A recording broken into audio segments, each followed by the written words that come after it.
একটা ভয়ঙ্কর হাদিস শোনেন, কোন ব্যক্তি যদি অন্য ব্যক্তির গুনাহ নিয়ে উপহাস করে, খোঁটা দেয়, কটাক্ষ করে, আল্লাহ পাক বলেন ওই ব্যক্তিকে দিয়ে ওই গুনাহটা না করানো পর্যন্ত তার মৌত হবে না, তার মৃত্যু হবে না।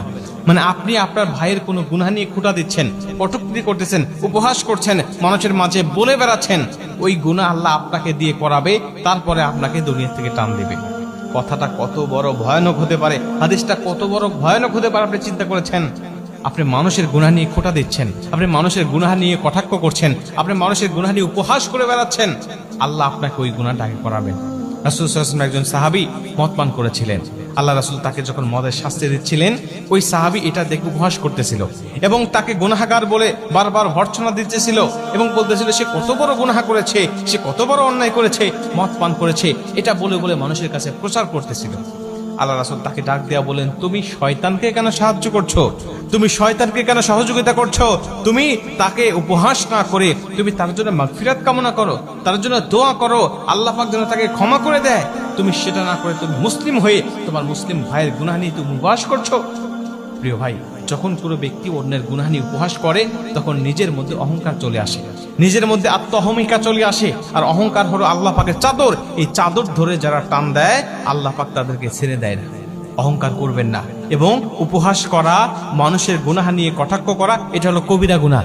যেই কবিরা গুনাহ আপনার যদি একটা থাকে আমল নামায়, ওই একটা কবিরা গুনাহ আপনাকে জাহান্নামে নিয়ে যাওয়ার জন্য যথেষ্ট হবে।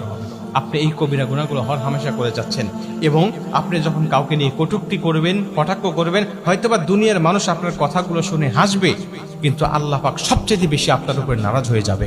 আপনি চিন্তাও করতে পারবেন না। আপনি মানুষের মাঝে বলতেছেন, মানুষ আপনার কথা শুনে হাসতেছে, মানুষ আপনার কথা শুনে আপনাকে বাহবা দিচ্ছে যে আপনি এত কিছু জানেন, কিন্তু আল্লাহ পাক আপনার উপরে এতটাই রাগান্বিত হচ্ছে, যেই রাগান্বিত হওয়ার কারণে আপনার জন্য কিন্তু জাহান্নাম ওয়াজিব হয়ে যেতে পারে।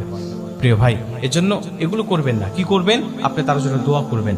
যখন কোনো ব্যক্তির জন্য আপনি দোয়া করেন, তখন ওই দোয়াটা আল্লাহ পাক আপনার নিজের জন্য আগে কবুল করে। দেখেন কত সুন্দর কথা। আপনি কোনো ব্যক্তির জন্য দোয়া করতেছেন, আল্লাহ আমার অমুক ভাইকে আপনি ক্ষমা করে দেন, আপনি মাফ করে দেন। আল্লাহ বলে, যা, আগে তোকে মাফ করব, তারপরে তাকে ক্ষমা করব। আগে তোকে ক্ষমা করব, তারপরে তাকে ক্ষমা করব। কেন? তুই তোর মুসলিম ভাইয়ের জন্য দোয়া করেছিস, তোকে বোনাস হিসাবে আমি আল্লাহ আগে তোকে ক্ষমা করব, তারপরে ওকে ক্ষমা করব। আপনি আপনার ভাইয়ের জন্য দোয়া করেছেন, আল্লাহ আমার অমুক ভাইকে রিজিক নাই, তাকে একটু রিজিকের ব্যবস্থা করে দাও, ইনকাম সোর্স দিয়ে দাও, আল্লাহ রিজিকের মধ্যে বরকত দিয়ে দাও। আল্লাহ বলে, তোর ভাইয়ের জন্য তুই দোয়া করেছিস, আমি আল্লাহ আগে তোর রিজিকটাকে বৃদ্ধি করব, রিজিকের মধ্যে বরকত দিব, তারপরে তোর ভাইয়ের জন্য দোয়াটা কবুল করব। প্রিয় ভাই, ইসলামটা কত সুন্দর দেখেন। আপনি যদি আপনার ভাইয়ের জন্য সবসময় কল্যাণকামী হন, তাহলে আল্লাহ আপনার উপরে সন্তুষ্ট হবে, আল্লাহ আপনাকে সুখময় এবং শান্তিময় জীবন দান করবে। আপনি এই সুন্দর পথ